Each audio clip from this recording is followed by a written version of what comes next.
রান্না করব পটল দিয়ে ছানা রসা। বাদাম ভেজে নিচ্ছি। কড়াইতে তেল দিয়ে ছানা লবণ হলুদ দিয়ে মেখে ভেজে নিচ্ছি।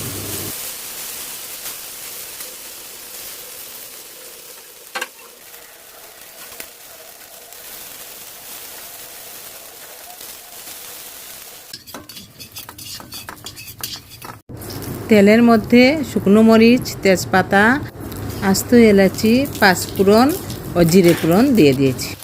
আলু লবণ হলুদ দিয়ে কিছুক্ষণ ভেজে এরপর পটলও ভেজে নেব।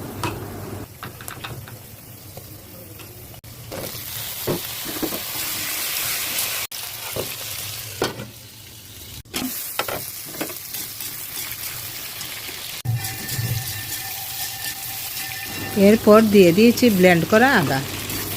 এরপর দিয়ে দিয়েছি জিরের গুঁড়া, ধনিয়ার গুঁড়া, হলুদের গুঁড়া, মরিচের গুঁড়া ও কাশ্মীরি লাল লঙ্কার গুঁড়া।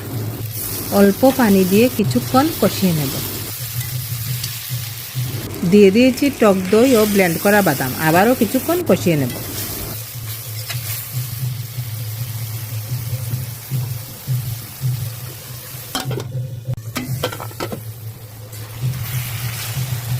দিয়ে দেব ভেজে রাখা ছানা ও পানি। এরপর দিয়ে দেব লবণ।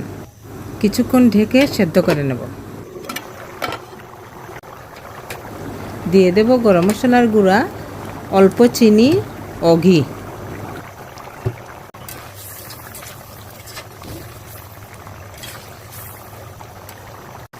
হয়ে গেছে পটল দিয়ে ছানা রসা।